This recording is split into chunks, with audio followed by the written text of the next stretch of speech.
Hi, welcome to episode of Chewing the Channel with the MD of Eclipse, Mr. James Drake. I've managed to secure his slot. It's took some arranging, so I'm really happy with that. We're going to touch through his amazing career journey, but not just from owning a business, but formative years up to there, lessons learned, and also we'll probably have a little bit of a nod in terms of the market because it'd be rude not to.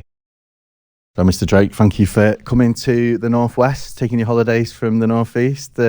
Travel down all right? Yeah, thank you very much. Yeah, thanks for having me. It's a pleasure to be close to Yorkshire. That's the way I like to say it. Well, yeah, as a proud Yorkshireman, I agree with you 100%. And I think, I'm really happy you've come on because it's I've known your business for a while, and there's a few things we'll get into, but your journey is very similar, kind of academically into sales to our most recent guest, Andy Wilson, sales director of City Fibre, but then also operating a business in, and I've got to be really careful so that I can actually travel to the Northeast, but operating a business in an area where typically there are no other businesses of similar ilk at all. I don't think there are, if I'm honest with you, in terms of the Northeast. And that's obviously been a conscious decision to base yourself there. So I'm really interested in that. But obviously, we can't get away from two things. So we're going to touch on the law. So you obviously, I keep doing this, keep getting guests that their IQ is significantly higher than mine, which isn't difficult. Academic, I think. Academic. And then, but the journey to that. So growing up, I'm assuming, looking at college, and kind of accents quite to the untrained Northeast eye, quite posh Northeastern, Northumbria, Newcastle sort of upbringing. I'm going to bet quite a lot of money that during your formative years, you maybe did a few things to generate some financial income. Would I be right in that? Absolutely, yeah. And it's crazy, isn't it? I mean, I think we'll get into it, but I kind of think, and people, one of the general questions that people ask me a lot is, did you start the business at the right time? Should you have started it earlier? I don't think so, because I think I was pretty much terrible beyond the point of starting the business, terrible at doing stuff. I mean, but going back to your question, I think at school I remember once trying to think about a business of selling solar panels. I mean, bear in mind this was the late 80s. I don't even think they existed, did they? So what made you think of that? I don't know. Especially in the Northeast, you don't get any sun. Well, no, exactly. Yeah. I don't know. But I did have a little business where there was I quite like a bit of everything really. I mean, my musical tastes are mostly from Wham to heavy metal. So, but I remember having these like fantasy books at school. I think there was a guy called Ian Livingstone and a guy called Steve Jackson, who had this fantasy range, and I would get my mum to buy me the books, and she was like, "Oh, James loves reading. He's an avid reader." But what she didn't know was I was renting them out at school, so I was renting them to other kids for a week. I think it was like maybe 50p. Sure, I love that. What prompted you to? When did you see the opportunity to do that, and what prompted you to monetize it? Because certain people would say, "Oh, I've got the books. Yeah, Bob, you can borrow that, no problem." But not only are you entrepreneurially doing something, you're monetizing it as well, and you're doing it over a short period of time as well. Yeah. So what sort of prompted that? It's funny, isn't it, when you kind of think about this? I mean, if we sat in a psychiatrist chair, you might get a different answer. But I think maybe just not having a lot of disposable income in my family at that time. So there's a little bit of what can I do to help myself, and what can I later in life do to help my family? Taking the pressure off your parents as well, isn't it? You're getting money in, so you're not having to. Yeah, and I mean, you don't think about it at the time, but school is so competitive, isn't it? I mean, where else in the world are you stuck in a kind of almost a prison-esque environment? Maybe office work will, but like you're there, and all these kids come from different backgrounds. They're all striving to either achieve just being the top dog at the school, or the football kid, or what I mean. So I think you try and find your place in the world. And I think just try and, if I think about the basics, was just trying to get some money to go to the tuck shop, just to get some extra scran during the day, most probably. So yeah. It is an interesting environment though at school, because I remember, and I know a lot of people listening, watching, remember this is the pressure you feel. For example, when I was at high school, it was you needed the kicker's shoes, which I think were like 50 quid or something stupid. You needed either Nike Air or Reebok trainers. You couldn't have anything different. You needed the up-to-date football shirt. You couldn't have last season's. And these were the pressure that was put on you in that environment, and kind of sounds similar to you, where you kind of go, oh, this pressure. I want to go to the tuck shop. I want to, stand out and integrate within this environment. But financially, I'm going to have to do something a little bit different to facilitate that. And then that, almost at the back of your head, the entrepreneurial side's kicked in. So how many books were you renting out? I think at the peak, mostly about 10 to 15 a week. So That's impressive. It could have been scaled up if we'd have had today's business acumen in there. I'd have been talking to somebody saying, right, maybe we can expand the portfolio. You need a bit more knowledge on what you're delivering here. But I think it was needs must. I think I was just doing enough to get enough money. And it did have its, I didn't think flesh out the full business model, because it did have its issues when books came back with pages missing, or somebody had defaced it by their sister colouring in the pages. Yeah, I've known people who've had a similar approach, but the material that they potentially rented out was of a different type. So I won't say any more, but that potentially has the same sort of challenge. So kind of maybe even more challenges. Yeah, it wasn't for that person. It wasn't straightforward. So, and then kind of going through that, were you always academically generating income within that school environment, kind of late 80s, early 90s? What prompted you to go, right, well, I'm renting books, I'm quite entrepreneurial, so the best course of action for this entrepreneurialism, law. Quite a rigid profession, amazing profession, obviously. You have to be incredibly clever, but not known for being the most entrepreneurial sort of sector, if you will. Yeah, well, I think sort of listening back to some of your previous guests, where they say family pressure, where they say get a career, do something, you can't keep doing this. And I was at a... Was it always going to be, because I know you mentioned, and we won't touch on your brother, but obviously he's an accountant, so if you look at it from your family progressing, you've got accountant, law. Was that always sort of the ethos growing up? Profession, you need to get into your job where you're going to be potentially in it for the next 50 years, and this is what you need to do, and it's got status and all that. Absolutely, kind of stuff. I think you think about the boxes you want to tick, and I sometimes think about this, that like what our folks did was much more impressive than what we ever will achieve or have achieved, kind of. What did your parents do? My mum worked typical office jobs, secretarial roles like that. And my dad, which is quite interesting, was he was a joiner and a tradesman most of his life. But after my mum had had some medical problems, she had a stroke, he decided to just jack it all in and actually start his own business, being an artist, and taking artist commissions. How old were you when he did that? Oh, what was I? I don't know, maybe teens, something like that. And it's funny, Will, like when you reflect as you get older and you think about your own career. I think at the time I thought it was a bit crazy, if I'm honest. I thought this is madness. And then as I started to get into a corporate life, I was like, it was madness. I've confirmed it now. But now I'm much older. My parents are no longer with us.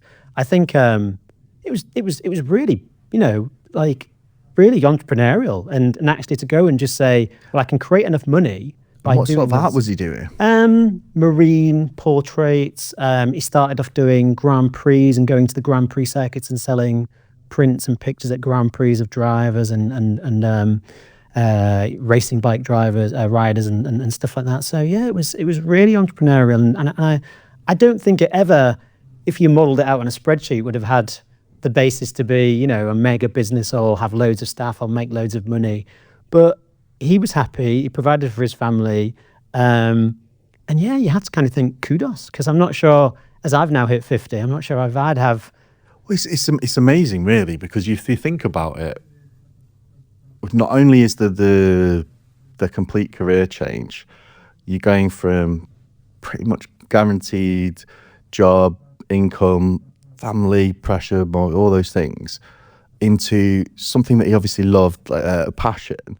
But not only is he pivoting into that, it's a job after all. So it's not just doing the amazing bit. It's marketing it, it's selling it, it's tax returns, all these different things that he probably had to learn as he was going through, coupled with probably a social circle and a family circle saying, are you doing the right thing?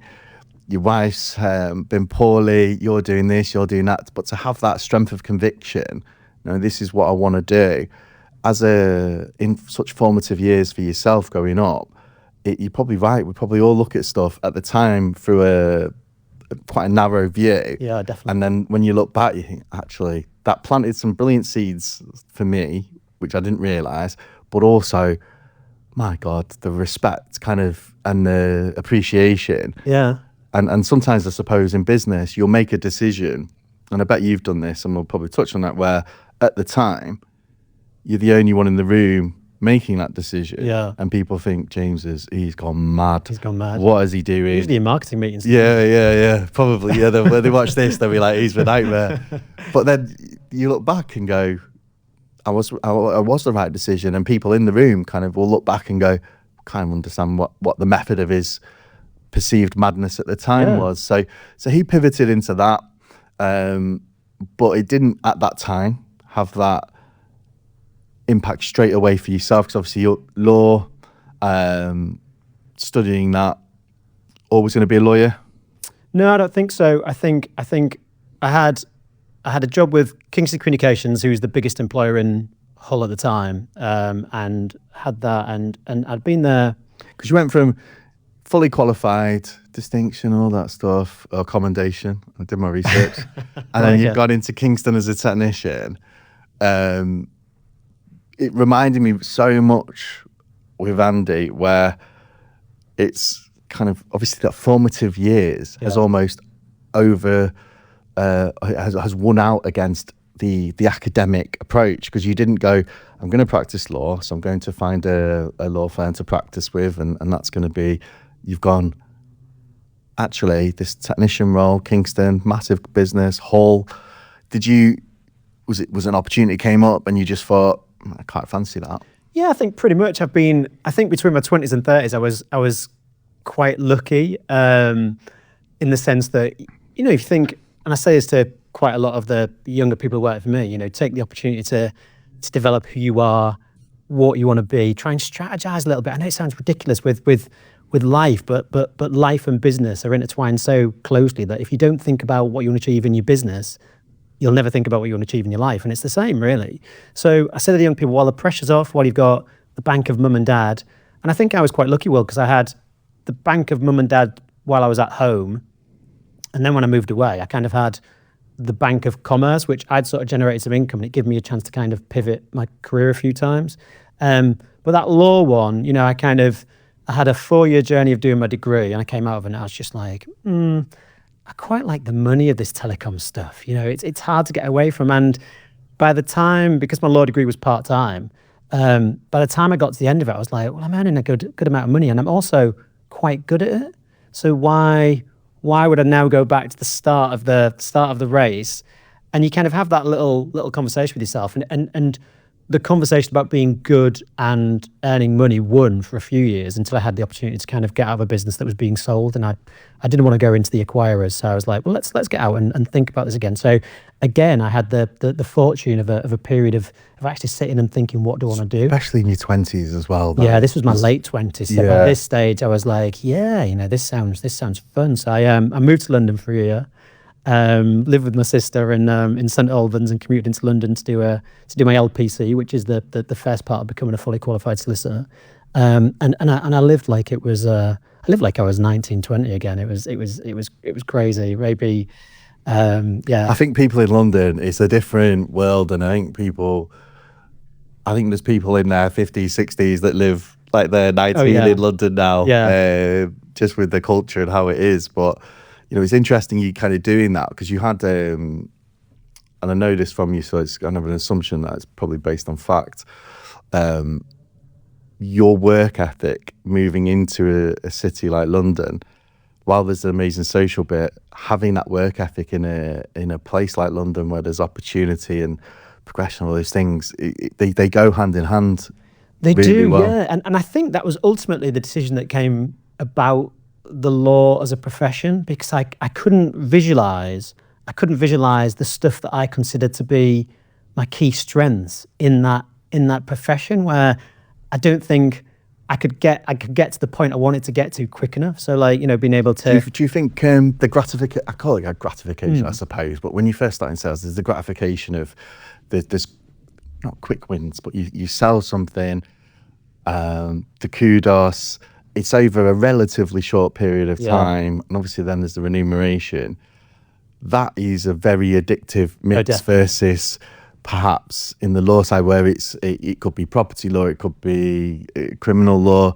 There's a longer process. There's maybe, it's been adjourned, or there's this, there's that. You don't get that immediate endorphin rush. No, I agree. I imagine a James Drake in the 20s, you kind of Need you're it. hungry for that. Yeah. And I also think as well, I know it sounds ridiculous, but there's almost, I think in what we do and in any sales role, there's almost a blurring of the rules. We don't break the rules, but we get very close to the grey area of those rules. Yeah, we like the grey area. And sometimes that's the only way out of a situation. Now, when I tried to utilize that skill set going into law, the legal profession didn't want that. They didn't want somebody who had those abilities. They wanted somebody who was very formulaic, who stuck to the rules rigidly, you know, clocked in, clocked out. And I was just like, I just can't see it. And do you think that's like your entrepreneurial side, looking at things, and kind of in the law side, it is very black and white? I know people may say actually the law isn't black and white, there should be X, Y, Z, but typically the stereotype would be it's very black and white, and if it can't go ahead, that's it. Whereas you're looking at it going, right, well, we can't do that. Maybe we can do this, or should we try this or try that? And that sort of approach perhaps isn't as well suited to the sort of the law area, which is very. I'll give you a great example of this, Will. So interviews. Now, I think I can come across professional and come across charming and come across serious, you know, whatever. Not just me doing that, by the way. But he's not sat on anything vibrating, I promise. No, thank you. But I think when I got into the law interviews, because I did go through a round of interviews, I just felt nothing. I felt like it was almost like I had no powers of persuasion at all. Where I was like, well, in my world, you've been disarmed. Yeah, in my world, this is my core. I can influence things. I can change things. So we've got James Drake in the 20s. You're in your velvet suit. You're getting ready. I've got the gift of the gab. I'm really confident. Yeah, your wife sent a few in. I'm really confident. I've got the talk. Yeah. And for them, it didn't count for anything. And we've probably all been in them environments in business where I do it all the time. You go in a meeting and you say something and it's just, yeah. And it's how you know, and so it must have been quite interesting for you dealing with that. It was quite. Because you were having success outside of that world. Yeah. It was quite depressing, if I'm honest. And I think I was maybe 3 or 4 rejects down when I was like, this ain't for me. I can't do this. I can't be rejected for just being not what they want, not who I am. Because you were being yourself. Yeah. You're not, although there was that didn't seem to have any value to them.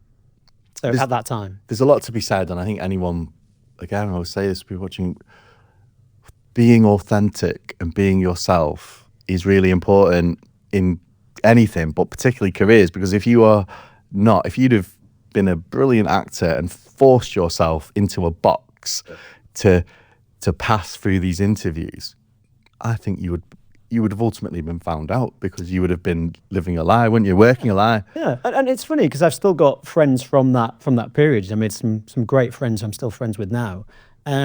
They say, you know, maybe they're being nice. They say you'd have made a great solicitor, but the challenge of getting to where you need to be great, whether I could have accepted that or lived the time scale, I think that would have been the difficult thing. Did you take the rejections as a fault with you, or did you think, actually, I'm not fishing in the right area for me? There isn't that blame for me. You know, I'm being myself. It's just so I need to focus on a different thing. How did you take that rejection? I took it by setting up a business. I think Yeah, I think everything really. You go through a whole gamut of emotions, don't you? I sat there thinking, is it me? Is it the wrong decision? Have I quit on my original career too soon?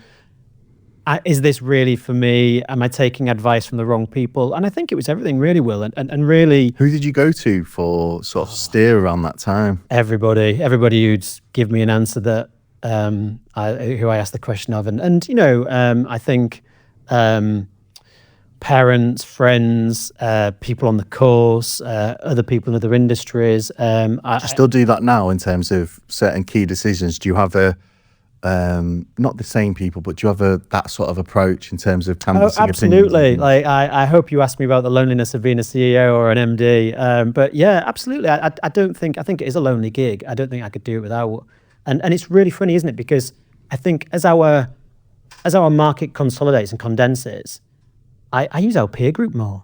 You know, I think it's great. And people who we would have learned to be adversarial with once upon a time, I'll bring them up now and say, is this crazy? And they'll give you an honest answer. They won't go, well, I wouldn't do it, or you know, well, my business is peering, you know, going in this direction. And I think that's great. So sometimes it's not. I imagine from this is the way I like to think of it now and frame it now. From about my mid-30s, I would say every decision I've made, I was already going to make. I just need somebody's approval to make it, or somebody to mitigate the risk of failing at whatever that decision is. And I think you just change who those people are. But I'm happy with the support structure I have around me now, and there's some great people. And sorry, I know I'm dragging this question out a little bit. No, not at all. I think mentorship's always been an interesting one because I love to provide some mentorship, whether it's officially, unofficially. And I've mostly got a couple of mentors now who don't know their mentors, and I want to keep it that way because I just think you spend your entire life. This is my mentorship. I have a few external people, but I was saying to you before, and I always have this inner conflict of when I say nice things, I feel like, am I being creepy? Am I, on my credibility? But the opportunity to sit across from business leaders and kind of drill down is amazing. And I know for a fact, for the next few weeks, I still think about when I was talking to John Duncan in the sort of his focus on improving infrastructure for people. Jay, he pays me a tenner every time I mention his name, but it says I started businesses and things like that. Ben Ganley, all these different people, and there's always bits you can take from people in these sort of senior roles that you can just take into your completely, yeah. Into your day, and I think we almost end up in the same place at the same time. You know, it's a journey, isn't it? You know, it's not something that you kind of set off going, well, we'll achieve this, and it's a rolling journey because the goal is always different as well. So why did you start a business after the rejection? Why didn't you decide, which would have been logical, which is probably where yourself and Mr. Wilson separate a little bit. He's on kind of sales and done amazing. You've gone, I don't want to do law. Yeah. I could with my velvet suit, I'm joking, but with my sales skills, I could jump on the train, work at the time with, you know, in the connectivity, the carriers or technology, and I'll progress and I'll end up being a sales director or a VP, and then I might jump around to different businesses and all that stuff. Why did you want to start your own business? Well, a couple of things. I was in a sort of fallow period where, you know, I had a restraint of trade, and as I exited the job I was in, and I went beyond that. And then obviously I'd thought about changing career, gone through that. And then I had a couple of customers contact me, as they do, saying, last time we spoke, blah, blah, blah, you still got any, you know, skin in the game? And I was like, well, yeah, you know, nothing's changed in terms of products. They're all still the same. And I'm sure I can sort your issues out. And then halfway through sorting some of these issues out, I thought, okay, why should somebody else profit from my expertise here? See, this is going back to Ian Jackson books. Yeah. Why should I buy these books? Steve Jackson, sorry. I got one by the end of the day. I got the two confused. Why should I just get these books and just help people out? I can monetize it. And again, that side of your head's clicked in. And I'm assuming that you're also saying, James, it's terrible since you left, blah, blah, blah. And again, you're thinking, opportunity. Completely, yeah. And my conscience was clear because I'd gone through the period that I said I wouldn't talk to these customers. They'd approached me, and I thought I had something to offer. I mean, you think about what we all do in business and we have to be aligned. At that time, I was aligned to doing whatever a customer wanted. I had time on my hands. I had vigor, enthusiasm, You still do. Well, I still do. Yeah, you're right. do. But I mean, at that time, it was supercharged. If a imagine. guy said to me, drive 200 miles, come and pick a SIM card up, I'd have, no problem. And let's be really clear as well. And this is an interesting point for me in terms of the market. You're out of covenant if, and we see this a lot in the industry, if a business buys another business person, if that service maintains and is as good or better, that customer will 9 times out of 10 stay. But what we do see a lot in the channel is that a degradation in that, and then businesses kind of pop up to fill the need, and it's nature, and it's very entrepreneurial. So you were kind of starts business, you got these customers, and where are you living now? Have you moved back from London to? I have, yes. I'm back in the northeast, but the business that Why did you stay in London? Why didn't I stay in London? Some personal reasons. I wanted to be Home is where the heart is. Yeah, and I had family up there at the time, so wanted to be up there, and ultimately, I think London didn't feel like my patch, and it felt like somewhere I'd had a great time. It was most like saying, "You've just been to Disneyland. Do you want to work here?" Yeah. And I was like, "Not really, no." I know people listening to this and watching will relate to that. Do you know what I mean? So I was glad to. At this time, I was still living in. I'd moved back to Newcastle, living in Newcastle, and the business that I'd started out, the ashes of a former business, was in Leeds. So I was currently commuting 4 hours a day. I remember vividly, still to this day, there was one day where I'd set off from Leeds about 4 o'clock, was on the outskirts on the east side of Leeds and going back up the A1 to Newcastle. It was a beautiful sunny day in Leeds, which doesn't happen very often. And, sent a text on my way home, got to Ripon, thick snow. And I'm like, yeah, I can't do this anymore. Like, I think we're going to have to relocate this business because this is crazy. And I think, like, most businesses, unless you've got something that specifically needs boots on the ground, they're non-geographic anyhow. You can get to most customers in a car, train, plane, whatever. After about 12 months, we relocated back to Newcastle. And running that business and starting your business, at what point, and if kind of, we spoke about it outside and kind of briefly touched on it at the start, at what point did the realization hit you that you weren't a wage earner, so to speak? Yeah. Every month there wasn't going to be X amount landing in your account. It was down to you and you alone to drive that. And if you didn't, then the money would not come in. And if you didn't sort the tax out, the branding and all these different things, your family, by extension, people are going to be impacted. Did that ever realization kind of hit you, or was it just something that for you was absolutely normal, that you expected it? Yeah, well, I think being a student for 12 months prior to that got me used to living prudently. So that I'd set my expectations low, which is quite nice. And I think when I heard Jay talking earlier, he'd said something similar. Not taking too much out and not risking the business for the sake of the individual, which I think was crucial. It's really good advice, because there are there's a number of businesses I can think of that have started doing well. We need to hire loads of people. We're going to do an incentive. We're going to go to Marbella. We're going to, and it becomes very dangerous. Yeah, it should almost be part of the business plan. What is going to be the drawdown after this period, and how long can we expect to get through that? And I think the other thing that I did quite well was I mostly was always aware that the business needs to be funded by sales. So I put a target on my own head. I went and pushed sales, and at that time, I think. When did you start trading? Because this is I think Jay and Adam, the owner of another part of Hypex, he was similar. Was got to get trading. Yeah. We can. I think Jay had the phrase, launching it good is acceptable. Oh yeah. Start trading, refine, improve, all that stuff. So were you kind of that sort of ilk? I listened to that. Let's go. I listened to that line and I thought, that's a great line, I'm going to steal it. But I think I'd added a little bit to that, which is launching it good is acceptable because the competition is poor. I think that's the mindset you go out with. You kind of go, well, good's better. But I think I cheated a little bit because I'd acquired some revenue stream before we started trading individually, should we say?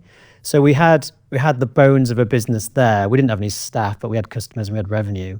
And I remember it was quite funny. We did an event last year, Will, and it was almost like a celebration of where we'd got to. And I managed to get my old Barclays bank manager there, who looked after us on the very first day we moved the business back to Newcastle. And I told this story at the event about Nick Sheffer's the chap's name, and he came along. He was very, very humble. And I said to him, Nick, can you remember? You most won't remember because it was 20 years ago, but on New Year's Eve, coming into Barclays Bank on Gosforth High Street in Newcastle, and me having a check for 20 grand, and I'm like, I don't have a bank account. Where do I put this in? And he just reassured me. And I think that goes back to your earlier question about who do you rely on, where do you draw your? And at that time, you could still draw, because we weren't in that age of self-service and bots and stuff. You still had a bank manager. You could draw on that professional expertise because he just reassured you and said, 20 grand, it's just a bank account. Be in this afternoon. Here's a checkbook. and I think it was nice. But I remember going into okay, that was say 2:00 in the afternoon. And he said, when's your VAT due? And I was like, VAT? And he said, yeah, your VAT. I was like, oh, I don't know. He said, well, just check, and I can talk you through the sort of the basics. And I was like, okay. And I checked, and I was like, tonight. It's today. I need to submit my VAT return today. And at that time, can I remember? Was it an online portal? There was no making tax digital. It was all a manual process. And I ended up doing my first ever VAT return on New Year's Eve. So that was a damp party. And again, we kind of a lot of people talk about Nick could quite easily have had the attitude of £20,000, just do that. Cheers, Mr. Drake. See you later. But he's obviously had that conversation with you and thought, I quite like this guy. There's something there. But B, actually, I'm quite interested, and offered additional, not mentorship, but kind of guidance and support that was a way and build. And even it might sound like such a small thing. If he's not done that, your business, you might have not traded. It might have gone around. Yeah, and you think about it 20 years later. Is this not testament? Sliding doors moment. The revenue we have now, the staff we have, the customers we have, the partners we have in our channel. I just had to say thank you to him. Buy him a drink, invite him to a gig, and just and it's that validation for him as well, because I think a lot of times in any role, particularly funders supporting businesses, you don't sometimes see the result. You're kind of looking at a spreadsheet, but for him to go to your events, see all your customers there, see all the staff, see the scale, knowing that you had it on your VAT return, you needed to do it New Year's Eve, and he's fundamentally, and I know he did a lot afterwards, but you can't put a price on that sort of validation of feeling. Yeah, I've made an impact. And I think that came back to it came back to the solicitor kind of feeling at that time, because it was an unknown to me. I couldn't utilize the skill set I had, or the things I was really good at, to submit a VAT return. I couldn't be persuasive. I couldn't ring up HMRC and go, oh, it's James here. Can I talk to you a little bit and tell you a story and get you on my side? They didn't care. They just wanted a form in the right format with the right amounts, but impressed.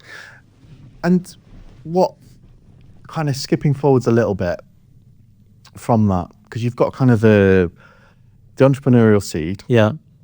Can sell. Learning breakneck speed, the sort of intricacies of owning a business, VAT returns, all these different things. If we look at where you are now, Eclipse, and you started obviously LinkedIn to sales director, but owner obviously, but then now to MD, last 11, 12 years. Most of the tenure of your staff, we're talking kind of 5, 6, 7, 8 years. People join and they stay. And culturally, one of the challenges I see in any business is the recruitment. You can almost kill yourself with bad recruitment, and probably business owners listen to this will have done that. The salesperson that promised you loads and all these different things. But then operationally, people that aren't bought into your business and the culture can equally be as damaging. At what point, as a business owner going through that, how did you manage that bringing on of staff and having them have the values that you see as important in terms of customer as king at the start? And what kind of started that process for you, and what sort of thought process do you have when you're doing that? Because like I say, it's rare in our industry people stay a long time within a business. It's rare that they progress within the same business, and it's rare, even rarer, they all kind of say the same thing if you speak to them separately. Yeah. At what point did you think that's how I want my people to be? Again, Jay, we talk about very similar. My people wear uniform. This is what we do. These are our values. Were you always clear of what you expected from your people and how you wanted? Or no, not really. No, I think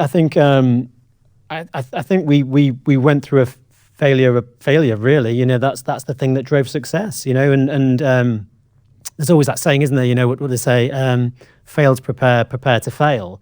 You can add another bow to that, which is literally if you don't fail, you'll never succeed. Because we didn't really have a strategy. I think you start off running a business as a salesman owner, with sales being the epitome of everything. Sales drives the whole business, and everything else tucks in behind. But actually, a business is more like I like to think of it as an aircraft, where you might have somebody in the cockpit, but actually, if one part of that business is out, if the wing's disjointed, if a pedals down, a wheels down, the whole thing's not aerodynamic. So it needs to be completely aligned. And I think we went through that process. But I guess the answer to your question is very recently, which is ridiculous, isn't it, really? But COVID was a great opportunity. I think if nobody has actually gone through the COVID experience and thought about their business and thought about the people within their business and how we can actually put them front and center and make them, I know we mostly will touch upon how far do you go with that, which I think you can only go so far, but I think you have to give people the foundations. You have to, and I'm very vocal on saying, this is who we are. This is how I want us to present ourselves. Again, there's the gray areas of that. We can go left and right, but fundamentally you always get dragged back to the middle of this is how we want to present ourselves. At what point did you get pulled back a little bit? Because I'm making an assumption, but as a business owner and as a salesperson, I'm assuming the answer was yes to a lot of questions. And then as you were growing, it's always important to obviously say yes as often as possible, but there's certain things that yes means real straight across other areas. Was there a point where you kind of thought, actually, I'm a salesperson, but I'm also a business owner, and that business owner needs to become more. It was the pivot to channel. If you like, yeah. I think that was the big change for us. I mean, a reduction in margin brings its own challenges, and you can't simply keep saying yes. If you do, you're just going to go bust. So I think once we'd decided that we would become a channel aggregator, let's say we are, if we want to choose that word, then we didn't have the capacity to absorb errors or poor decisions, or I guess customers coming at us for something that really wasn't our fault, and we'd have to become more stringent. So I think mostly ask the staff, not me. We'll get them on the podcast next week. But I think Matt would love to. Imagine a couch load. He's got instead of him. But I think we're in a good place now where we find that right balance between we'd love to say yes, Mr. Customer, we'd love to say yes, Mr. Supplier, but we need to guard against these things. So I guess it's a. Do you think that helped almost moving from, if you like, a business that thinks and operates as a reseller effectively to actually we're going to move from dealing with the customers direct to partners and a wholesale model? Do you think that background in dealing with a reseller in terms of how they operate, yes, there is a higher margin point because I'm dealing with the end user, but there is a whole different requirement and approach and mindset from a reseller versus a wholesaler, and you can kind of talk in their language, and then you can also talk in wholesale language. So did that give you an advantage, did you think, in the... I think initially, on building out the channel, it certainly did. It allowed us to flesh it out much quicker than I thought we would and get to a number where I hadn't forecast for. But I think on reflection and maybe, you look at some figures as our industry kicks out. We've all got data we can consume. We're not growing as quick as we once was, and I think maybe the harder you push now, the more problems you unearth. So I think we must become more stringent. We've become stricter the more successful we become, which is good, really, because I think nobody really wants to have a supplier who is saying yes all the time and then delivering poorly.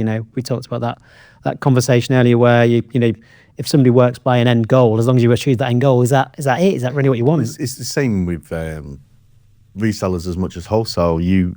As much as a reseller would want to sell to every customer they can do, there needs to be a governance process on that, because there is a contractual element. You are contracting potentially with a supplier for an end user, and if your end user ceases to exist, you're still so. And that's one of the things or the main thing, to be honest, because you and the Jays and Adams have this chip missing, and I mean that with love, where you take that financial risk of, I will enter into a contract with a supplier and I'll sell that service and I am responsible for this business.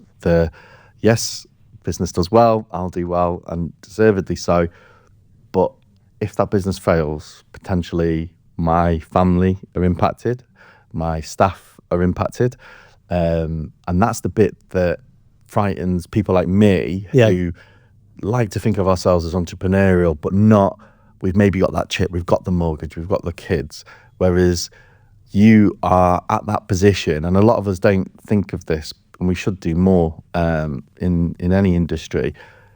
All roads lead to you.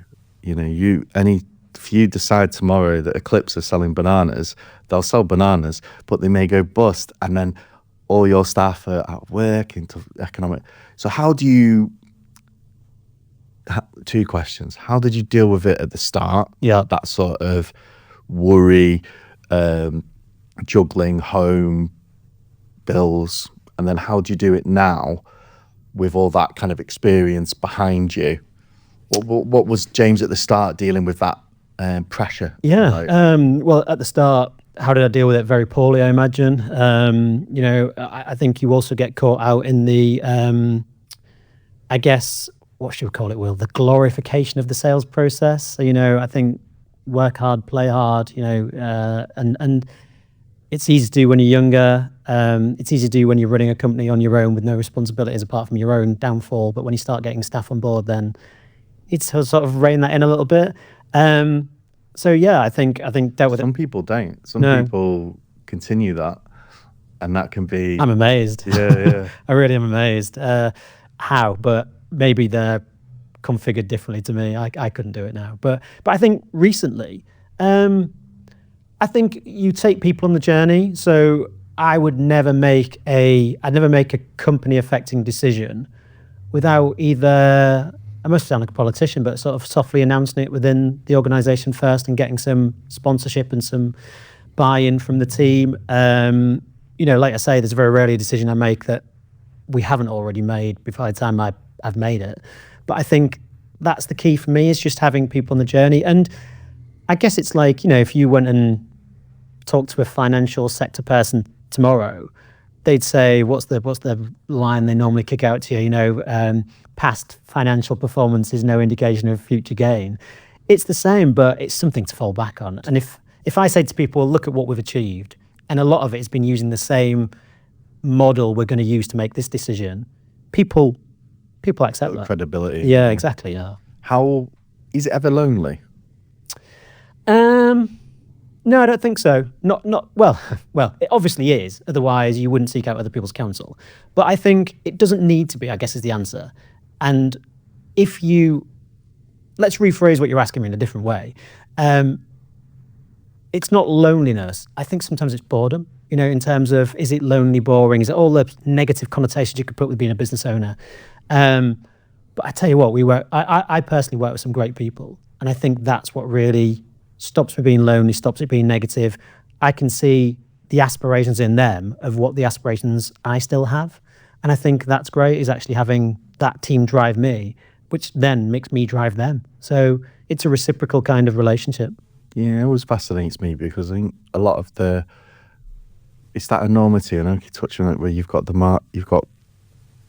you can make a wrong decision, and it's a chasm. And I think a lot of time people don't realise the stresses and pressure on a leader, and a leader you can't, and I know this isn't the case, just an example, you can't come into Eclipse and go, oh bloody hell, the banks, they've chased me, I'm really worrying, I'm doing all these things, and the wife has some issues here, and kids, and the da da da da da da.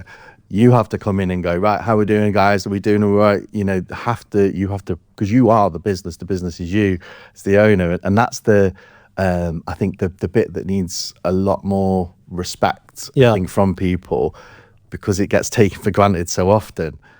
Because if you did do that, you would not have a business very long. I have one rule when it comes to that: no tiers, no tiaras. Simple as that. So literally, if we've just had our best quarter ever, if the Ethernet whip is huge and the spreadsheet's more rows than I can count, just keep it on the norm. Just turn the volume down a little bit. Never get too excited. Yeah, and equally never get too down. I mean, the great thing about being in channel is that there's always another deal. There's always another reseller. We've mitigated. We've got a wide range of customer types, different verticals. So yeah, don't. I think the key is if I had to choose one thing to try and get across to people at the end of this, I would say, just try and be consistent, whatever that is, because it gives. I remember having no names, obviously. I remember having a leader, a manager of me, and they were so inconsistent. I could walk in one day and not know what I was going to get. I had to roll the dice to find out whether they were going to be friendly, hostile, erratic, normal. And I got bored of it in the end. I was just like, I can't cope with this, because I need my own style. I need to be consistent. I can't be consistent if I know the leadership team above me is inconsistent. And I think that's what I try and give the most. But my biggest advice to anybody is due diligence. I know it's easy to say being an employee. It's easy to say being a boss and saying it about an employee. But try and ask some questions. I think we live in this kind of ignorant naivety sometimes, and it's you then can't expect if you get nothing out of it, if you know what I mean. Yeah, and I think one of the things I've noticed in work, certainly the last 5 years plus, people are more open to have those conversations with owners and senior directors and express their points of view. I think historically it would have been seen as you're negative, or that's not your place to ask that. But I think now there's a workforce that want to understand. Yeah.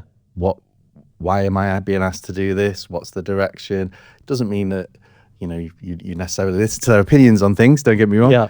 But they want that openness that they can go, and James, you're the MD of business. Can I ask you why? What do you think to this? And you'll give them that time. I love that engagement, Will. I love to say to people, look, I am listening. It doesn't mean the outcome will ultimately change, but your thoughts and points have been considered. So maybe the next decision we make, or maybe if we get to a point where this looks like it could be a wrong decision, we'll come back to what you told us earlier. So I think, yeah, you're right, actually. That makes sense. And I think I'm just conscious of time, and I think the bits, like, you said this hidden mentorship. So for me, one of the interesting things, and I touched on this kind of on LinkedIn, and I see a lot in the market, and I'd be remiss of me without kind of touching on this subject, is obviously you're not just connectivity. There's a number of different products with you guys, but there is a strong focus within Eclipse in terms of connectivity. Now we're seeing, and I feel like every podcast to do with this has been saying this for the last 4 or 5 years, consolidation, altnets, no money, need customers, OpenReach, Virgin, yada, yada, yada. What do you see as the big opportunity as a wholesaler with a number of partners? For example, when I was talking to Johnny Ray, his view was wholesalers will never have it so good because there's altnets who are commercially being incredibly aggressive and pushing hard into customer numbers to satisfy investors, etc. So there's a big opportunity in that space. What do you see? Are you partnering with every altnet there is? How are you navigating that? Well, prudently, I would say. I think there's never been a greater opportunity, but I think with every opportunity there comes the opportunity to fail. And I think the biggest risk in this at the moment is what do we end up with? What does the marketplace look like in 5 years' time? Well, if we've gone out to market and we've put resource into building APIs for vendors who have got a very small footprint, what if they're no longer with us? That was wasted time, wasted resource when we could have spent it better somewhere else. And ultimately, it might be a service risk, might be a debt risk, you know. So can we then pivot those customers onto a different product? So I think it's fraught with danger. Do you think your approach on that is shaped by your being one of the few probably in the industry who has started from ground up a business that's wholesale, in terms of you have a lens on the impact of a wrong decision in those areas can have versus a wholesaler perhaps who, you know, new CEOs come in, this is what we want to do, but they haven't seen the other side of it. So you mentioned there service, bad debt. Are they going to be consolidated? I guess. Have you spent all this cash? Yeah. So you're kind of focusing on your particular suppliers that you guarantee service. Is that, do you see the opportunity more there in terms of quality of service? I think it's that sliding scale, Will, that we have in our business lives and our personal lives, which is that we want to deal with a vendor who is fresh and hungry and commercially aggressive enough to be able to give us a USP.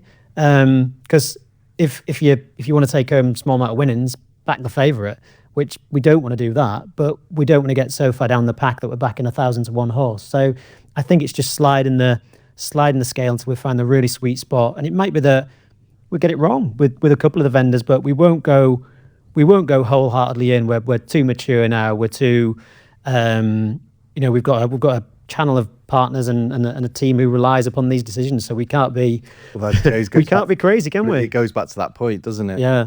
And that I think with any business is so important to have that base, because there's certain resellers I speak to, they partner with everyone, and it's an issue with billing, it's an issue with service, it's multiple issues. And actually when they do a cost of serve analysis, they go, actually, why did I do all this? Because I'm not making the cash, and I can't grow how I wanted to grow. I can't sell the business how I wanted to sell the business because of X.